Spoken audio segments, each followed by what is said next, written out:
क्या हाल है भाई आप सभी के। मस्त हैं, बढ़िया हैं। स्वागत है आप सभी का ऑनलाइन संस्कृत साहित्य के इस मंच पर। मेरा नाम है आकिफ सैफ़ी। भाषा विज्ञान पढ़ रहे थे हम, और भाषा विज्ञान में हमने जो सिद्धांत थे, भाषा उत्पत्ति के सिद्धांत थे, उनको पढ़ा था।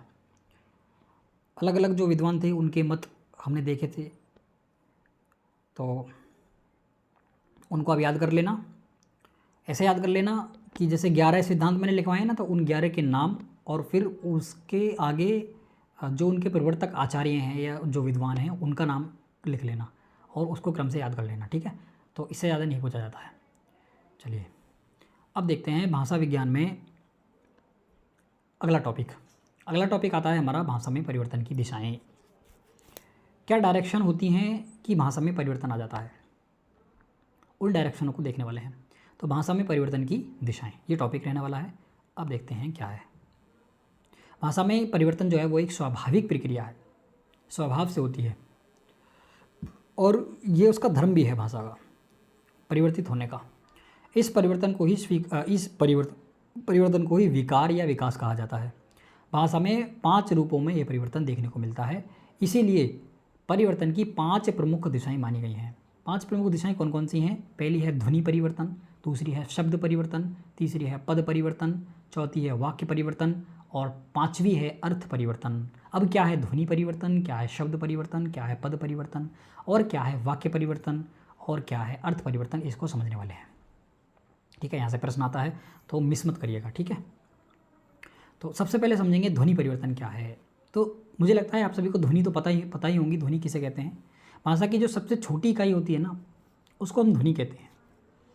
ध्वनि को हम चिन्ह भी कह सकते हैं, ध्वनि चिन्ह, जैसे का खा गा घा अंगा चा छा जा जा इया टाठा डाधा ना, टाठा डाढ़ा ना तथा दाधा ना पफ बब म, या वा अल्लाह सा सा शाह, या आ ई उ री री ए ओ आई औ। ये मैंने 9 स्वर और 33 व्यंजन आपके सामने पढ़ करके दिखाए। तो ये जो संकेत, ये जो चिन्ह है, ये जो चिन्ह है, जैसे आ, कहाँ गया, जैसे आ ये चिन्ह है, ई ये चिन्ह है, उ, इन्हीं को क्या कहा गया है? इन्हीं को ध्वनि कहा गया है। इन्हीं को क्या कहते हैं? ध्वनि कहते हैं। तो भाषा में परिवर्तन की जो डायरेक्शन है, उसमें पहली डायरेक्शन ये है कि ध्वनि में परिवर्तन आ जाता है। पहली दिशा ये होती है कि ध्वनि परिवर्तित हो जाती है, ध्वनि में परिवर्तन आ जाता है। दूसरी डायरेक्शन होती है कि शब्द में जो परिवर्तन हो जाता है। तीसरी डायरेक्शन होती है पूरा का पूरा पद ही परिवर्तित हो जाता है। चौथी डायरेक्शन होती है वाक्य ही परिवर्तित हो जाता है, और 5वीं डायरेक्शन होती है अर्थ परिवर्तन हो जाता है। तो सबसे पहले हम ध्वनि परिवर्तन समझते हैं। ध्वनि परिवर्तन होता कैसे है, ये जानना बहुत ज़रूरी है। भाई हम सभी जानते हैं कि जो ध्वनियाँ हैं वो कैसी हैं, जो ध्वनियाँ हैं हमारी वो चिन्ह वाली हैं, उनके कुछ ना कुछ चिन्ह हैं। जैसे आ का कोई चिन्ह है, जैसे आ है, इसका कोई सिंबल है, ई इसका कोई सिंबल है, उ इसका कोई सिंबल है। तो इस प्रकार की हैं ध्वनियाँ। अब जो ध्वनियाँ हैं, ध्वनि चिन्हों की समष्टि ही भाषा है। समष्टि का मतलब है इनका जो जब हम इन ध्वनियों को मिला करके एक शब्द बनाएंगे और उस शब्द को एक वाक्य में प्रयोग करेंगे, और उस वाक्य से पूरा का पूरा क्या बनाएंगे, यानी वाक्य बना लिया, और उस वाक्य से पूरा का पूरा पैराग्राफ बनाएंगे, और उसी से ही क्या बनेगी, भाषा बन जाएगी, ठीक है। तो ये कहा गया है भाषा में जो कुछ परिवर्तन होता है उसका प्रथम सूत्रपात ध्वनि परिवर्तन से होता है। भाई यदि भाषा की सबसे छोटी इकाई ध्वनि है, तो जाहिर सी बात है कि सबसे पहले ध्वनि में कुछ परिवर्तन होगा, तभी जा करके हम कह सकते हैं कि भाई ये जो भाषा है बदल गई है, ठीक है। ध्वनि परिवर्तन आकारण और साकारण 2 प्रकार से होती है। कारण मतलब ध्वनि परिवर्तन के कारण भी होते हैं और बिना कारण के भी बदल जाती है। कुछ कारण हैं, साकारण भी बदलती है, और कुछ अकारण मतलब बिना कारण के भी बदल जाती है। कैसे? जैसे प्रयत्न लाघव एक कारण है। प्रयत्न लाघव मतलब जो हम बोलने का प्रयत्न करते हैं उसको लांघ करके बोलना। लाघव का मतलब लांघ करके बोलना। हमें कोई शब्द बोलना है और हम उसको आधा बोल दें, तो लाघव करके जब हम बोल देते हैं, प्रयत्न के कारण लाघव करके जब हम शब्द को बोलते हैं, तो उससे ये ध्वनि को बोलते हैं, तो उससे क्या होता है, ध्वनि परिवर्तित हो जाती है। और उसके बाद मुख सुख मतलब कम बोलना। मुख सुख का मतलब है कम बोलना। जैसे हमें कुछ बोलना है, मुक्सुक का क्या, मुक्सुक मिथ्या सादृश्य, अपूर्ण, अपूर्ण अनुकरण। देखिए मुक्सुक होता है जैसे कोई शब्द हमें बोलना है तो उसको अपने अनुसार, मुख के अनुसार कम बोलना, कम करके बोलना। आगे एग्जाम्पल आएंगे इनके सबके, देखेंगे उनको। फिर उसके बाद मिथ्या सादृश्य आता है, अपूर्ण अनुकरण, अच्छे प्रकार से नहीं सुनना। मैंने बोला आकिब या मैंने बोला कबूतर और आप सुन रहे हैं चबूतर, तो ये अपूर्ण अनुकरण हुआ, इससे भी ध्वनि परिवर्तित हो जाती है। और अनुकरण का मतलब पीछे पीछे बोलना। अच्छा मैं बोल रहा हूँ कबूतर और आप पढ़ रहे हैं क्या, चबूतर, तो ऐसे भी बदल जाती है। अपूर्ण श्रवण, यदि आप सही से नहीं सुनते हैं तब भी जो ध्वनि है वो परिवर्तित हो जाती है। मैं कुछ और बोल रहा हूँ, आप कुछ और सुन रहे हैं, आप कुछ और सुन रहे हैं, तब भी जो ध्वनि है वो परिवर्तित हो जाती है। तो इन 5 कारणों से, 5 कारण है क्या है, 1 2 3 4 1 5, हाँ ये 5 कारण दिए हुए हैं यहाँ पर। इन 5 कारणों से ध्वनि में परिवर्तन होता है। छोटा बालक जो है वो नए शब्दों को पूर्ण शुद्ध रूप में नहीं सुन पाता। भाई जो छोटा बच्चा है वो शुद्ध रूप में नहीं सुन पाता है शब्दों को क्या कह रहे हैं, इसीलिए उनका अनुकरण भी अपूर्ण होता है। अनुकरण का मतलब है जो उसने ग्रहण किया है वो भी अपूर्ण ग्रहण किया है। और इसी प्रकार नई भाषा या विदेशी भाषा के जो शब्द हैं उनका शुद्ध उच्चारण नहीं हो पाता, जिसके परिणाम स्वरूप विकृत शब्द प्रचलित हो जाते हैं। विकृत का मतलब परिवर्तित शब्द प्रचलित हो जाते हैं। जैसे पाली, प्राकृत, अपभ्रंश आदि आर्य भाषा, हिंदी भाषाओं में सैकड़ों ध्वनियाँ ऐसी हैं जो परिवर्तन हो गई हैं, परिवर्तित हो गई हैं। जैसे कहीं कहीं पर आदि स्वर का लोप हो जाता है, कहीं कहीं पर आदि का मतलब है पहला स्वर, पहला जो वर्ण है, मतलब जैसे जैसे जैसे जैसे एक मिनट देखिए, आदि वर्ण का मतलब है कि पहला वर्ण। देखो आदि वर्ण का लोप होना, लोप का मतलब उसका गायब हो जाना, अदर्शनम लोपहा, इस प्रकार का नियम है। अदर्शनम जो दिखाई न दे उसको लोप कहते हैं। तो आदि वर्ण का लोप हो जाना, आदि वर्ण कौन सा है, जैसे इसमें आदि वर्ण क्या है, आ, तो इसका लोप हो जाना। तो देखिए यहाँ पर आदि वर्ण कौन सा है, ना, ना। देखिए वैसे तो ये वाला आदि वर्ण है तो इसका लोप हो जाना। देखिए जैसे अनाज है, अनाज से आदि वर्ण लोप हो गया और क्या बचा, नाज बचा। यानी पहले हम अनाज कहते थे, अब हम क्या कहने लगे हैं, नाज कहने लगे हैं। आदि वर्ण देखिए जैसे अपिधान था तो उसको हम आदि वर्ण का लोप करके पिधान कहने लगे। पिधान का मतलब ढक्कन होता है। और अपिदेही था उसको पिदेही कहने लगे, आ हटा दिया यहाँ से, आदि वर्ण का लोप कर दिया, ढक दो, पिदेही मतलब ढक दो। अवगाहन था उसको वगाहन कहने लगे, वगाहन मतलब श्रान, ये क्या है, स्त्रान है ना ये। उसके बाद आभ्यंतर था उससे ये हटा दिया और भीतर कहने लगे। इसी प्रकार ये तो आदि वर्ण का लोप हुआ। इसी प्रकार से जो मध्य वर्ण का लोप हो जाता है, मध्य स्वर वर्ण का, अंत्य स्वर का लोप हो जाता है, अंतिम का मतलब अंतिम वर्ण का लोप हो जाता है, किसी न किसी व्यंजन का लोप हो जाता है, किसी न किसी अक्षर का लोप हो जाता है, कुछ नया आ जाता है, आगम का मतलब कुछ नया आ जाता है, वर्ण विपर्य हो जाता है। इस प्रकार के परिवर्तन होते हैं। जैसे मीरपुर था तो इसका मीरपुर का क्या हुआ, हमने मिर्ज़ापुर कर दिया। अच्छा मीरजापुर था, इसका मिर्ज़ापुर कर दिया। स्थाली था उसको थाली कहने लगे तो आदि वर्ण यहाँ से हटा दिया। सूची था इसको सुई कहने लगे, वर्ण ही परिवर्तित कर दिया। सूची चा की जगह पर ई कहने लगे, सूची है नहीं, सूची मतलब सुई, मतलब सूची कहते थे सुई को, लेकिन आज की भाषा में इसको सुई कहते हैं। फिर उसके बाद भंडागार था उसको भंडार कहने लगे, भंडार। और स्वरगंगा उसको स्वरगंगा कहने लगे। नाक कट्टा कहते थे, लेकिन आज उसको क्या कहने लगे, नक कटा। देखिए नक कटा, एक वर्ड खा गए यहाँ से। स्नान था उसको स्नान कहने लगे। स्टेशन था उसको स्टेशन कहने लगे। स्टेशन था उसको स्टेशन कहने लगे या स्टेशन कहने लगे। मेघ था उसको मेघ कहने लगे, मेघ। स्तन था उसको थन कहने लगे, थन है नी। स्नान था उसको नहाना इत्यादि। मतलब इस प्रकार से जो ध्वनि है उसमें परिवर्तन हो जाते हैं। ध्वनि परिवर्तन आपको समझ में आया ना। ध्वनि का मतलब है किसी एक अक्षर में परिवर्तन हो जाना। भाई या तो नया वर्ण आ जाना, आगम हो जाना, लोप हो जाना उसको।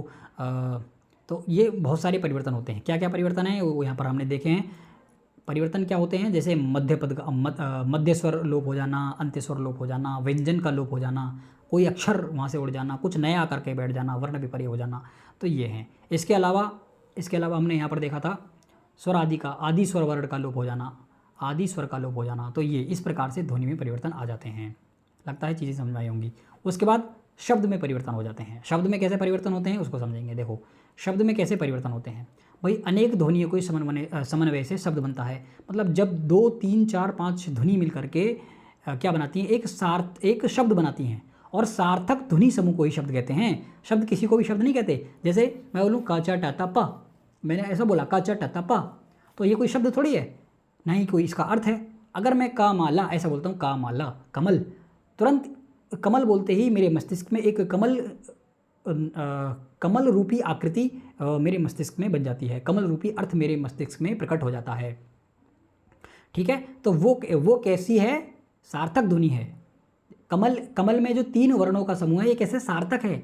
लेकिन अभी मैंने 4-5 वर्णों का समूह किया, का च टा ता प, लेकिन इसका कोई अर्थ है ही नहीं, इसका कोई अर्थ नहीं है। का च टा ता प का क्या अर्थ है बताइए, कोई अर्थ नहीं है। लेकिन जैसे मैं का माला इन 3 वर्णों के समूह को बोलता हूँ तो एक सार्थक अर्थ देते हैं, तो इसी को शब्द कहते हैं।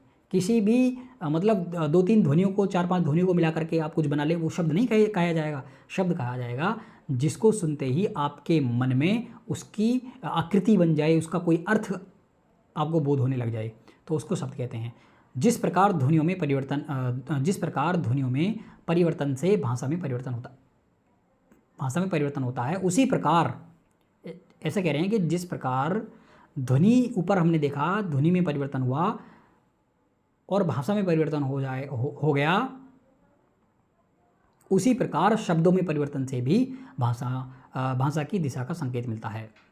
ठीक है, देखिए संस्कृत के सैकड़ों शब्द प्राकृत अपभ्रंश में परिवर्तित होते हुए आज हिंदी में सर्वथा नए परिवर्तित रूप में प्राप्त होते हैं। जैसे पहले हिंदी में मातृ कहा जाता था, माता को पितृ, भ्रातृ शब्द कहे जाते थे, लेकिन इनका क्या हो गया, माता हो गया, पिता हो गया, भ्राता हो गया। और अब क्या हो गया, इनका और बदल गया है, माँ हो गया, बाप हो गया, भाई हो गया। तो माँ बाप भाई, इस प्रकार से ये क्या होते हैं, अपभ्रंश हो जाते हैं। इनके क्या हो जाते हैं, अपभ्रंश हो जाते हैं। सैकड़ों शब्द प्राकृत अपभ्रंश में क्या हो जाते हैं, परिवर्तित हो जाते हैं। अब देखो जैसे द्वि था, द्वि का 2 हो गया, त्रि का 3 हो गया, चतुर का 4 हो गया, पंचम का 5 हो गया। अग्नि को आग कहने लगे, सत्य को सच कहने लगे, घृत को घी कहने लगे, ग्राम को गांव कहने लगे, सुनर को सुंदर कहने लगे, सुनरी को सुंदरी कहने लगे, चक्र को चाक कहने लगे, भक्त को भात कहने लगे। और भातृजाया मतलब भातृ का मतलब भाई और जाया का मतलब पत्नी, भाई की जो पत्नी है तो उसको आज के समय में भौजाई कहने लगे। इसके अलावा उपाध्याय को ओझा कहने लगे। अच्छा, उपाध्याय यानी ओझा, झा कहने लगे। उपाध्याय हुआ, फिर उपाध्याय से ओझा हो गया, अब ओझा से ओ भी हटा दिया, झा कहने लगे। और वंध्योपाध्याय को वनर्जी कहने लगे, गंगोपाध्याय को गांगुली कहने लगे। ध्वनि परिवर्तन के तुल्य शब्द परिवर्तन भी अनेक तरह से होता है। ठीक है, उसके बाद आता है पद परिवर्तन। अष्टाध्यायी में एक नियम है, सुप तिङंतम पदम। सुप और तिंगों को क्या कहते हैं, पद कहते हैं। सुप क्या है और तिंग क्या है। सु औजस अमोत्सस टाभ्याम्बिस गे भ्याम्बिस गस औसाम गी और सुप, ये सुप 21 प्रत्यय हैं, इनको सुप कहा गया है। और तिंग किसे कहते हैं, तिंग कहते हैं तिप्तजी सिप्तस्थ मिपवस्मस्त आतामजा साथाम धम इट वही महिम। ये 18 प्रकार के प्रत्यय तिंग कहे जाते हैं। सुप प्रत्यय लगा करके शब्द में शुप प्रत्यय लगा करके सुबंत शब्द बनता है, सुबंत पद बनता है। और शब्द में तिंग प्रत्यय लगा करके तिङंत पद बनता है। संस्कृत में एक नियम है, सुप तिङंतम पदम। ठीक है, सुप तिङंतम पदम से पद संख्या होती है। उसके बाद एक और नियम है, अपदम ना प्रयुंजत। संस्कृत में जब तक पद नहीं बनाया जाएगा तब तक हम शब्द का प्रयोग नहीं कर सकते। भाई डायरेक्ट हम शब्दों का प्रयोग नहीं करते हैं संस्कृत में। संस्कृत में शब्दों को पहले पद बनाते हैं। और पद कैसे बनता है, सुप तिङंतम पदम से। या तो उसमें सुप प्रत्यय लगाओ या तो उसमें तिंग प्रत्यय लगाओ, तब जा करके उसको शब्द बनाओ। भाई जैसे राम एक हमारे पास शब्द है, राम क्या है, शब्द है। अब इसमें हमने सुऔजस अमोत्सस टाभ्याम्बिस गे भ्याम्बिस गस औसाम गी और शुभ सूत्र से हमने शुभ प्रत्यय कर दिया प्रथमा विभक्ति के लिए, एक वचन के लिए, प्रथमा विभक्ति एक वचन के लिए हमने शुभ प्रत्यय लगा दिया। तो अब शुभ प्रत्यय लगाने के बाद ये हमारे सामने रामा शब्द बन करके आ गया। रामा शब्द, भाई उसकी एक प्रक्रिया रही। रामा शब्द कैसे बना, जैसे सुप्रत्यय लगाया तो उपदेश अनुनासिक इत सूत्र से उसकी जो सा में ऊ है उसकी उपदेश अनुनासिक इत से उसकी इत संज्ञा हुई। और फिर उसके बाद सा को सस जसो रू, इससे रू आदेश हो गया। अब रू आदेश होने के बाद फिर उपदेश अनुनासिक इत फिर आए और उससे जो रू का ऊ था उसकी इत संज्ञा कर दी। इत संज्ञा करने के बाद तस्य लोपा ने उसका लोप कर दिया, वहाँ से ऊ भी हट गया। अब क्या बचा, अब खाली रा बचा। अब खर अवसानो विसर्जनीय सूत्र लगा करके यहाँ पे अवसान के स्थान पर जो विसर्ग लग गया तो हमारे पास राम से क्या बन गया, रामा बन गया। देखो समझते हैं इसको, राम से रामा कैसे बना। भाई राम है, जैसे राम है तो राम ये शब्द है, लेकिन संस्कृत में राम तो प्रयोग होगा नहीं है। क्या प्रयोग होगा, शब्द नहीं प्रयोग होगा, पद प्रयोग होगा। अब पद कब बनेगा, ये सुप्तिगंधम पदम से। जब तक हम इसमें या तो सुप प्रत्यय या तो हमें सुप प्रत्यय लगाने पड़ेंगे या तो हमें तिंग प्रत्यय लगाने पड़ेंगे। और हमें पता है सुप प्रत्यय वो होते हैं जो प्रातिपदिक के साथ जुड़ते हैं। तो राम एक प्रातिपदिक है, इसलिए राम के साथ सुप प्रत्यय ही जुड़ेंगे। तिंग प्रत्यय किसके साथ जुड़ते हैं, तिंग प्रत्यय जुड़ते हैं हमारे धातु के साथ। तो धातु तो ये है नहीं, ये क्या है, प्रातिपदिक है, तो प्रातिपदिक के साथ जोड़ेंगे इसको। तो प्रातिपदिक है तो इसके साथ सुप्रत्यय जोड़ देंगे। तो सुप्रत्यय जोड़ने के बाद उपदेशे अनुनासिक इत से ऊ की इत संज्ञा हुई और तस्य लोपा से इसका लोप हो गया। लोप हो गया तो ये हट गया हमारा। और जब ये हट गया यहाँ से तो सस जसोरु एक सूत्र आता है, ये वो इस सा को सा के स्थान पर रू आदेश कर देता है। तो ये जो सा है ये हट जाएगा और इस सा के स्थान पर रू आदेश आ जाएगा। अब उपदेश अनुनासिक इत भैया फिर आएंगे और फिर इस रू को फिर हटा देंगे। ठीक है। तब जब ये रू यहाँ से हट जाएगा, रू मान लो हट गया यहाँ से। अब जब यहाँ से रू हट गया तो खर वसानो विसर्जन सूत्र आएगा और इस रा के स्थान पर वो क्या कर देगा, विसर्ग कर देगा। तो हमारा रूप बन जाएगा रामः। अब ये बन गया पद। अब हम इसको संस्कृत में प्रयोग कर सकते हैं, रामः गच्छति। राम गच्छति नहीं, रामः गच्छति, राम जाता है। ठीक है। अब देखो यहाँ पर आओ, कहाँ व्याकरण में घुस गए यार। चलो देखो, सुप्तिगंधम पदम अष्टाध्यायी का पहले अध्याय के चौथे पाद का 14वां सूत्र है। और सुप्तिगंधम पद को पद कहते हैं शब्द और धातुओं से सुप या तिंग प्रत्यय लगने पर प्रयोग के योग्य पद रूप बना लेते हैं।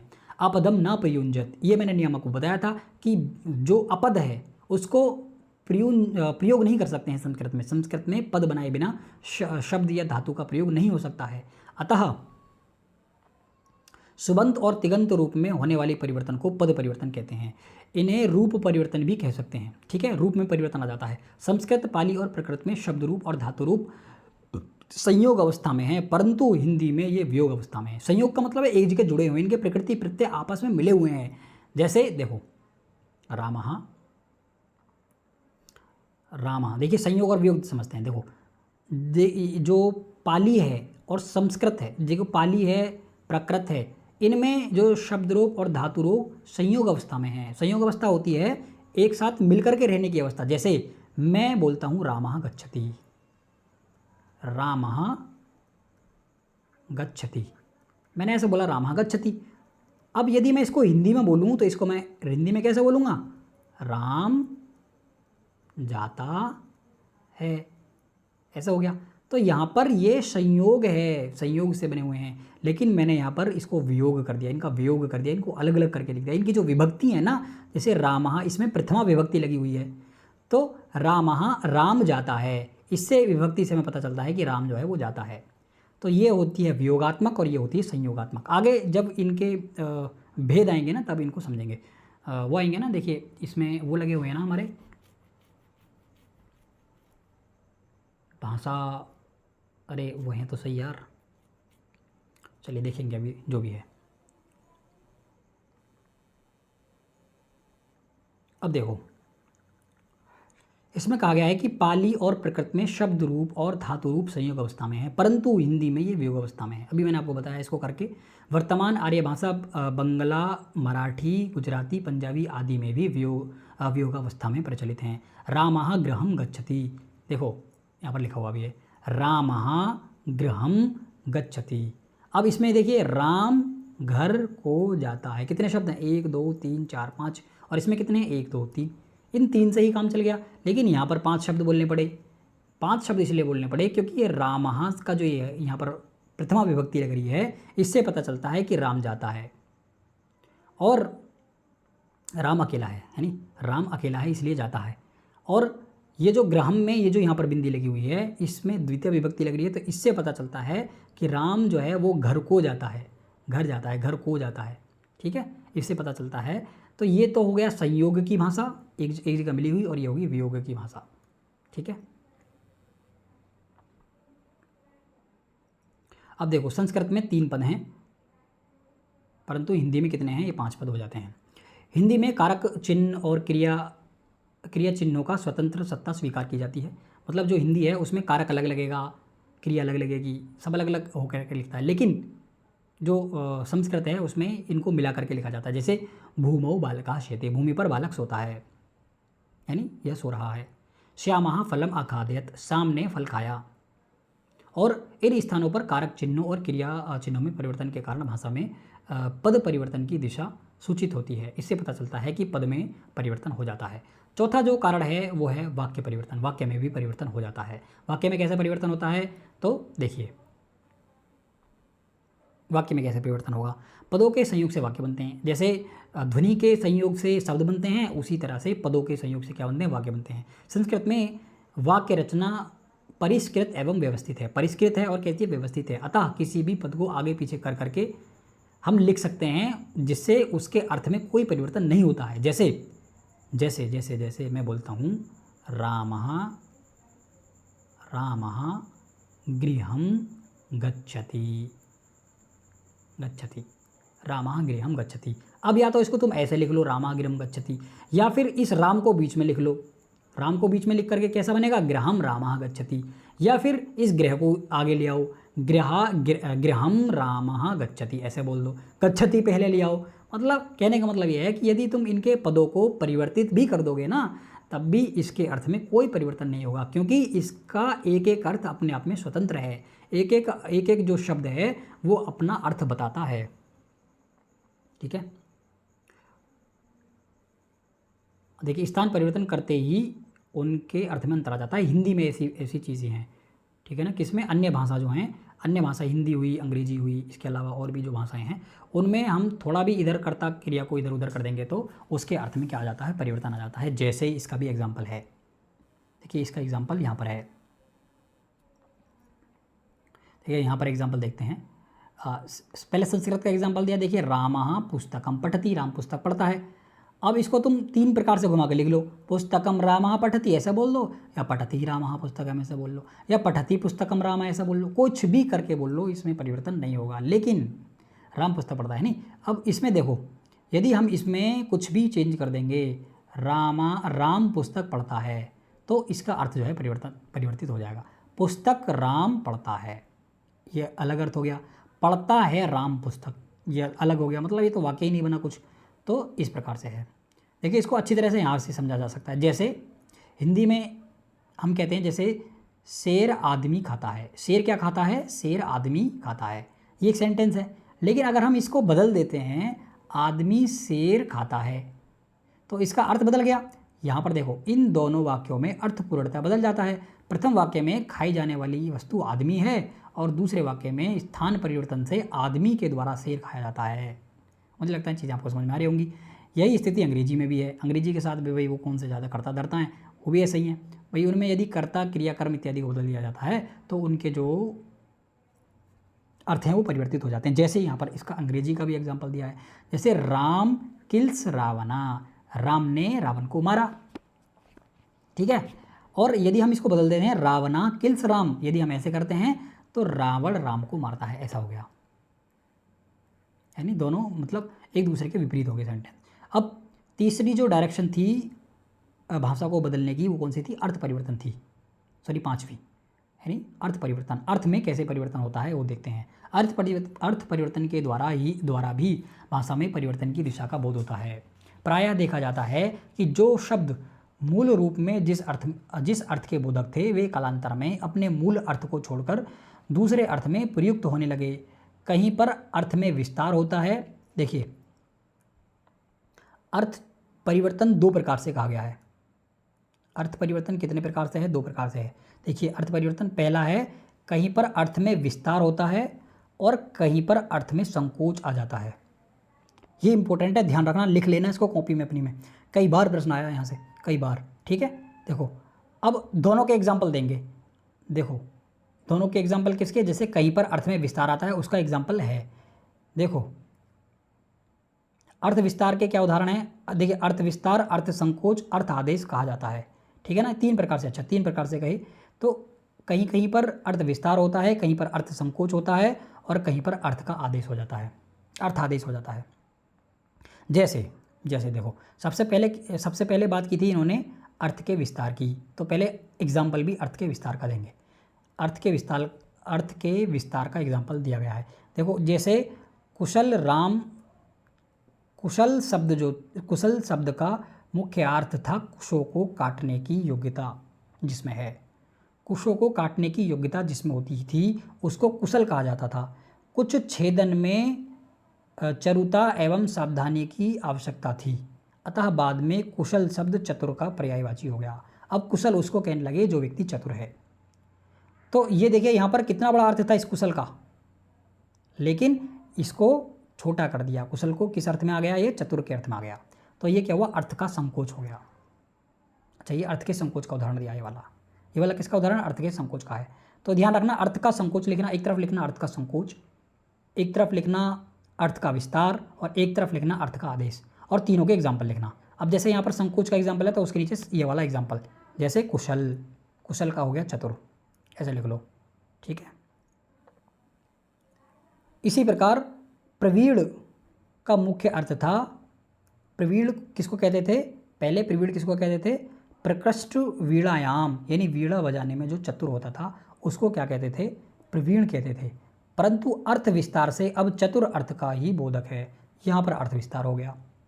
तैल का अर्थ था तिल का सार भाग, परंतु अर्थ विस्तार से यह सभी द्रव्य, जितने भी द्रव्य हैं उन सब के लिए प्रयोग होने लगा। ये अर्थ विस्तार के उदाहरण दे रहे हैं सारे के सारे, ये भी अर्थ विस्तार का है क्या?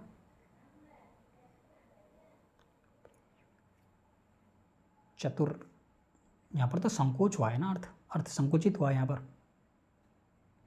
कुशल शब्द का मुख्य अर्थ कुशों को काटने की योग्यता जिसमें थी, कुश छेदन में चतुरता एवं सावधानी की आवश्यकता थी, तब बाद में कुशल शब्द चतुर का पर्यायवाची हो गया। चलिए आगे देखते हैं, अगर कोई समस्या होगी तो फिर से आएंगे इस पर। ठीक है, तो ये हो गया। अभी किसका एग्जाम्पल चल रहे हैं? ये सारे के सारे प्रवीण किसका एग्जाम्पल है? अर्थ विस्तार का। इसके अलावा एक और देखा था हमने तेल, ये किसका एग्जाम्पल है? अर्थ विस्तार का, ये भी अर्थ विस्तार का है। ठीक है, इसके बाद मिट्टी का तेल, अच्छा ये हो गया। ये सारे के सारे यही चल रहे हैं, अर्थ का विस्तार चल रहा है। ठीक है, तेल हो गया। और वेद में मृग, हाँ एक ही आ गया। वेद में मृग शब्द पशु मात्र का वाचक था, पशु मात्र का, वह बाद में केवल हिरण के अर्थ में प्रयुक्त। यहाँ पर संकोच हो गया, देखिए इसका संकोच हो गया। मृग जो था वो पूरे पशुओं को कहा जाता था मृग, लेकिन अब केवल हिरण को कहा जाता है। तो यहाँ पर अर्थ को संकुचित कर दिया, अर्थ क्या हो गया? संकुचित हो गया। यह अर्थ संकोच है। ठीक है, दूसरा देखते हैं। इसी प्रकार पंकज, नीरज, सरोज, उपनया, सन्यासी आदि शब्दों में अर्थ संकोच है। लिख लेना भाई इनको, यहाँ पर लिख लो, यहाँ पर ऐसे लिखो, यहाँ पर लिख लो अर्थ विस्तार, ठीक है, अर्थ संकोच,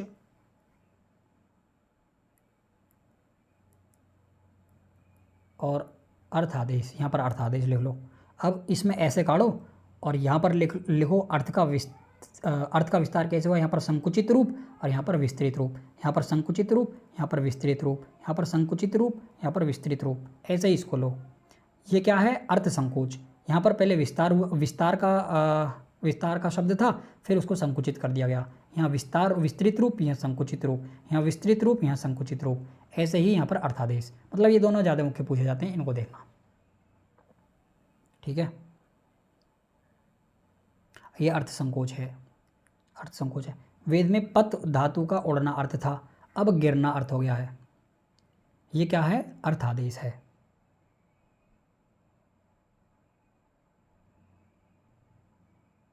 ठीक है, वेद में सह धातु का अर्थ जीतना था, अब सहन करना अर्थ हो गया है। वेद में असुर का अर्थ असु था, अब वह असुर होकर दानव हो गया है। इसी प्रकार इस प्रकार अर्थ परिवर्तन भी भाषा परिवर्तन की एक क्या है, दिशा है। तो ये जो एग्जाम्पल्स हैं, देखो ये यहाँ तक जो एग्जाम्पल हैं ये अर्थ संकोच के हैं। उसके बाद यहाँ से और यहाँ तक के जो एग्जाम्पल हैं ये अर्थादेश के हैं, अर्थादेश के हैं। ठीक है, उसके बाद यहाँ पर आओ, यहाँ से शुरू जो हो रहे हैं, यहाँ से जो शुरू हो रहे हैं ये वाले एग्जाम्पल, ये किसके हैं, ये अर्थ विस्तार के हैं, ऊपर वाले। ये देखो यहाँ तक, ये भी अर्थ विस्तार का ही, इसको ना अर्थ विस्तार में लिखो, ये वाला जो था इसको भी अर्थ विस्तार में लिख लेना। ठीक है, क्योंकि ऊपर अर्थ विस्तार दिया है, फिर नीचे अर्थ संकोच दिया है, और फिर अर्थादेश दिया है। दूसरे अर्थ का आदेश हो जाना। अर्थादेश का मतलब है दूसरे अर्थ का आदेश हो जाना। कहने का मतलब है पहले किसी और अर्थ में प्रयोग होता था और आज किसी और अर्थ में प्रयोग हो रहा है। तो जैसे अर्थादेश आप लिखना वाला है, जैसे आपको अर्थादेश लिखना है, देखो अर्थादेश लिखना है तो इसको दो भागों में बांटो, और यहाँ पर जो पहले अर्थ था और जो अब अर्थ हुआ, जो पहले अर्थ था और जो अब अर्थ हुआ, जो पहले अर्थ था और जो अब अर्थ हुआ, ऐसे लिखना है, बस हो गया काम। अब देखो भाषा में परिवर्तन के कारण, क्या कारण हो सकते हैं भाषा में परिवर्तन के, वो देखते हैं। तो मुख्य रूप से भाषा के दो कारण हमें देखने के लिए मिलते हैं। पहले अभ्यंतर कारण और दूसरे बाह्य कारण। अभ्यंतर का मतलब ये है कि भाषा के अंदर के जो कारण हैं। बाह्य कारण का मतलब है जो बाह्य भौगोलिक कारण है वो। ठीक है, बाह्य कारण बाहर के कारण, आंतरिक, और अभ्यंतर कारण अंदर के कारण, भीतर के कारण। अब देखो अभ्यंतर कारण कौन से हैं, यहाँ से प्रश्न आता है। अभ्यंतर कारण पूछ लेता है कौन कौन से हैं। तो अपूर्ण श्रवण। अपूर्ण श्रवण का मतलब है कि पूर्ण रूप से नहीं सुनना, वाक्य को पूर्ण रूप से नहीं सुनना। अपूर्ण अनुकरण। अपूर्ण अनुकरण का मतलब है कि पूर्ण रूप से अनुकरण ना करना। प्रत्यलाघव का मतलब है शब्द को लांघ देना, एकाद अक्षर को लांघ देना। और प्रतियोगाधिक्य। ठीक है, योगाधिक्य हो गया, भावातिरेक हो गया, भाव के यानी, और इसके अलावा एक ये हो गया लयात्मका। इसके बाद प्रमाद, असावधानी हो गया, प्रमाद के कारण, असावधानी के कारण। और उसके बाद नवीनीकरण की प्रवृत्ति, बौद्धिक स्तर, सबका बौद्धिक स्तर अलग अलग होता है उस हिसाब से। जातीय मनोवृत्ति, यानी ये हो गया जातीय मनोवृत्ति। और फिर उसके बाद ये बाह्य कारण आ जाते हैं। भाई डीप में अंदर से नहीं पूछता है इनके, मैंने इसलिए इनको इनके जो कारण, मुख्य कारण है उनको लिख लिया है। तो याद कर लेना इनको, बाह्य कारण कौन से हैं और आंतरिक कारण कौन से हैं, अभ्यंतर कौन से हैं। अब देखो बाह्य कारण कौन से हैं।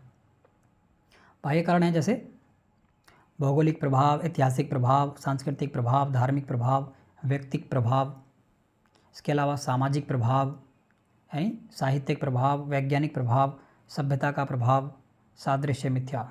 अब देखो ध्वनि विज्ञान आता है यहाँ से, ध्वनि की उत्पत्ति और श्रवण।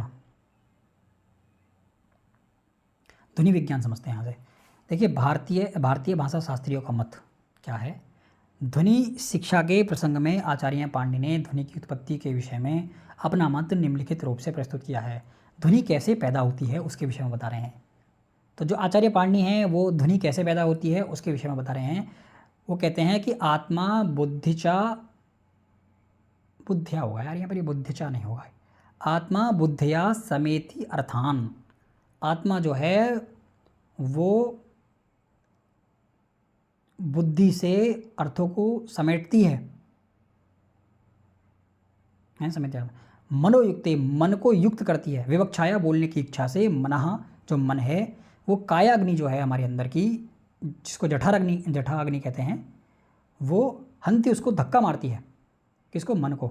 और जो मन है सा प्रेरित मारुतम, और जो मन है वो जो हमारे अंदर की प्राणवायु है उसको प्रेरित करता है आगे को प्रेरित करता है। तब जा कर के हमारे मुख से वाक स्फुट होकर के ध्वनि बाहर निकलती है, जिससे हम शब्दों को बोल पाते हैं। तो ये पूरी साइंस होती है बोलने में। तो क्या है पूरी साइंस? ये वाली है, देखना। आत्मा बुद्धिया समेत्यर्थान मनोयुक्ते विवक्षाया मनः कायाग्निमहंति सप्रेरित मारुतम। ठीक है। अब देखो पाणिनि शिक्षा। स्वर उन ध्वनियों को कहते हैं, स्वर देखिए, स्वर उन ध्वनि को कहते हैं जो मुख से किसी प्रकार अवरुद्ध हुए बिना उच्चरित होते हैं। फेफड़ों से आने वाली वायु ओष्ठ और उससे आगे तक कहीं अवरुद्ध नहीं होती। जैसे आ बोलना है तो कहीं पर ध्वनि बीच में से रुक कर नहीं आएगी, आ ई उ री री ए ओ आई औ। जब आप स्वर बोलते हैं ना तो हमारी जो ध्वनि है वो कहीं पर अवरुद्ध नहीं होती है, ना तो कंठ से टकराती है, ना तो तालु से टकराती है, ना जिह्वा से, ना दंत से। बोल करके देख लो, पता चल जाएगा आपको। ठीक है, जैसे आ बोला आपने, कहीं टकराई ध्वनि आपकी नहीं आई, बिल्कुल सीधी बाहर निकल के आई है। ई बोला तब भी नहीं टकराई, आ ई उ री लरी ए ओ आई औ, कहीं भी नहीं टकराती ध्वनि। ठीक है, फेफड़ों से आने वाली वायु ओष्ठ और उससे आगे तक कहीं अवरुद्ध नहीं होती। इसको कहीं बहुत संकीर्ण मार्ग से नहीं निकालना पड़ता। यह मुख विवर की स्वर सीमा से ऊपर नहीं जाती है और इसमें स्वर तंत्री से ऊपर वाले किसी वाक अवयव में कंपन नहीं होता है।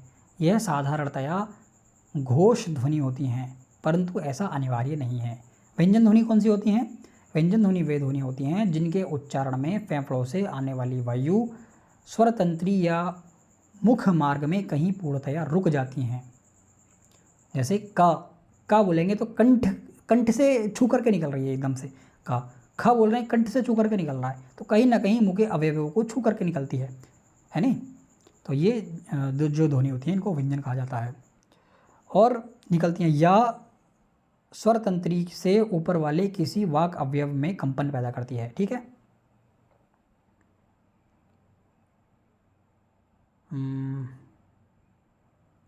अकुह विसर्जनीय कंठः इचुषा तालु रिटुलसा मूर्धा। देखो, तालव आदि स्थानाम आभ्यंतर प्रयत्नश्च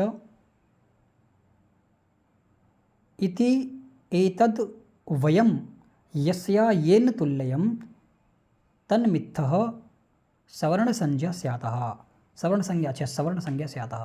कहते हैं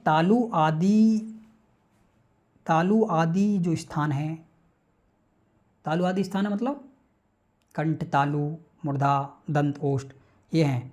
और आभ्यंतर प्रयत्न जो हैं, यस या येन तुल्य, जिसके तुल्य होते हैं, तन्मित्तः सवर्ण संज्ञा, उसकी सवर्ण संज्ञा होती है, वो समान वर्ग कहे जाते हैं, ऐसे कह रहे हैं।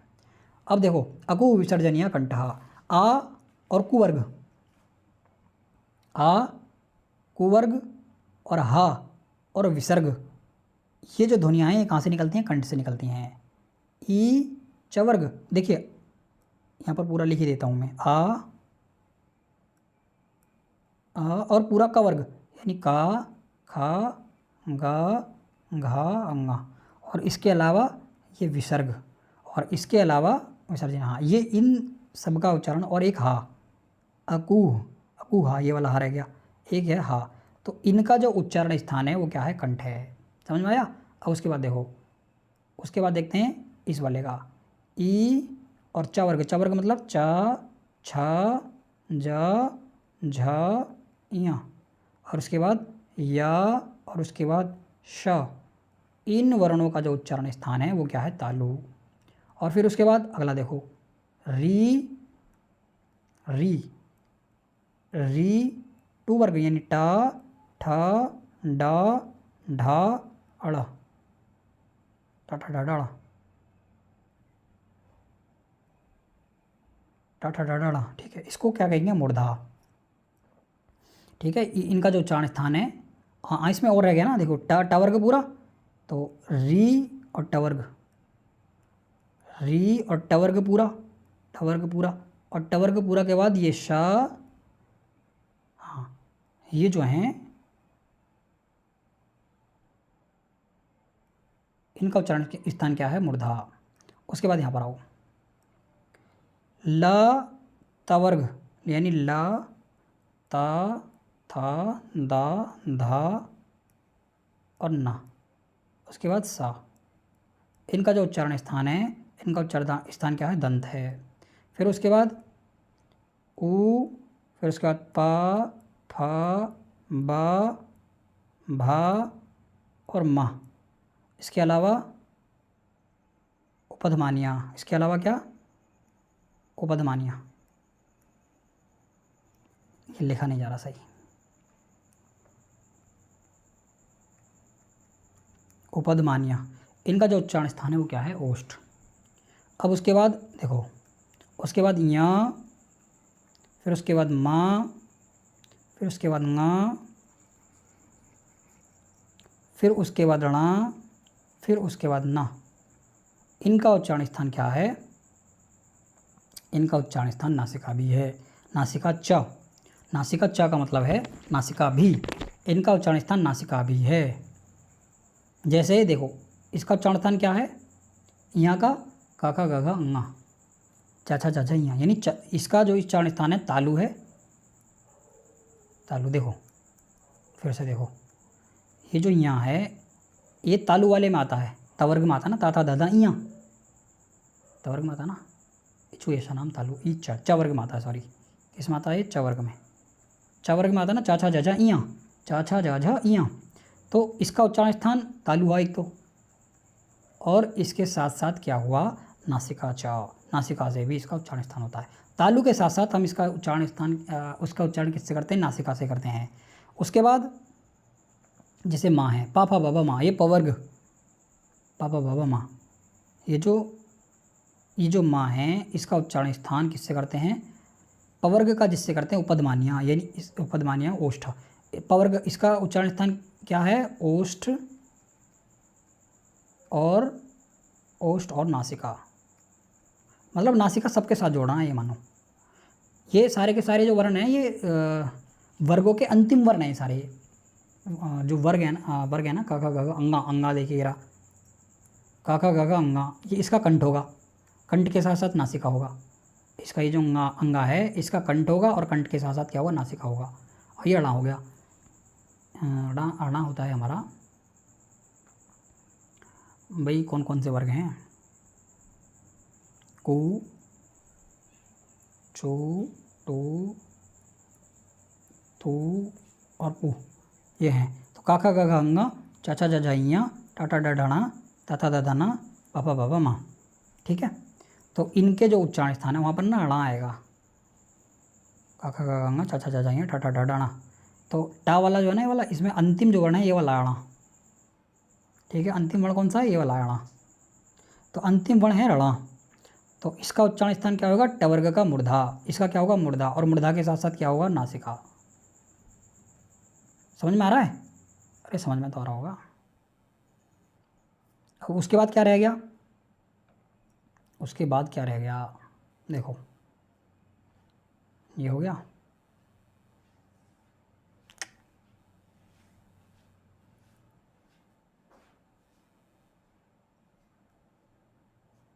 देखो उसके बाद रह गया हमारा ये कंठ तालु, ए ओ, ए और ओ,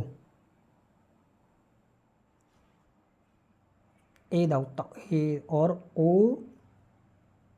ओ दाउत, ओ और आओ, ए और ओ, ए और आई। अच्छा देखो फिर से, ए और आई, ओ और आओ, ये दो है ना, इनका क्या है? इनका है ये कंठ तालु, और इनका क्या है? इनका है कंठोष्ठ।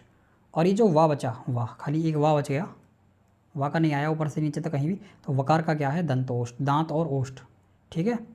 और जिह्वामूल का जिह्वामूल है, जिह्वामूल का मतलब होता है जिह्वा का अग्रभाग। और नासिका जो है, नासिका जो वर्ण है उनका अनुस्वार, अच्छा जो अनुस्वार है उनका उच्चारण स्थान क्या है? नासिका है। अनुस्वार का मतलब है जैसे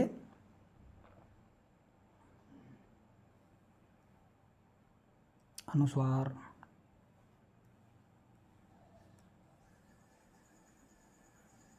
रामम या रामम ऐसे करके, ये जो है, ये जो बिंदी होती है ये वाली अनुस्वार की होती है, ये वाली जो बिंदी होती है ना, ये होती है अनुस्वार की। और इसका जो उच्चारण होता है वो किससे होता है? नासिका से होता है, ठीक है। उसके बाद यत्न कहते हैं, यत्न जो हैं वो दो प्रकार के हैं, अभ्यंतर और बाह्य।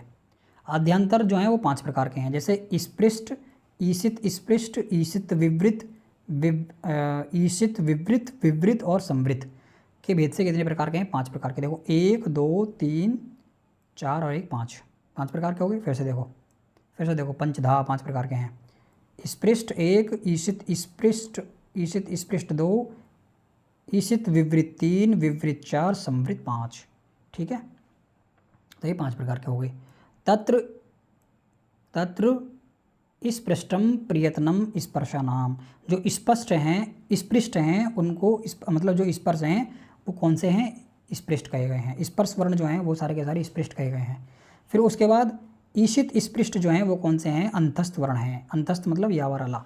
स्पर्श कौन से हैं, काखा गांगा चाचा जाजाइया टाटा डाढना ताथा दाधाना पापा बाबा माँ, ये कौन से हैं, स्पर्श हैं। और ईशित स्पर्श कौन से हैं, अंतस्थ वर्ण। अंतस्थ का मतलब है यावर अला, ये अंतस्थ वर्ण है। और उसके बाद ईशित विपरीत कौन से हैं, ऊष्म वर्ण हैं। ईशित विपरीत कौन से हैं, ऊष्म वर्ण। ऊष्म वर्ण है हा सा सा सा श श ह सा श श ह, ये कौन से हैं, ऊष्म वर्ण हैं। और विपरीत क्या है, विपरीत क्या है, स्वराणाम। स्वर जो हैं वो विपरीत हैं, जितने भी स्वर हैं आ ई उ यानी उ आई आओ ए आओ ए, अच्छा आ ई उ री ए ओ आई आओ, ये जो 9 स्वर हैं इनका क्या है, ये कैसे हैं, ये विपरीत हैं। ठीक है, सारे के सारे समझ में आ गए होंगे।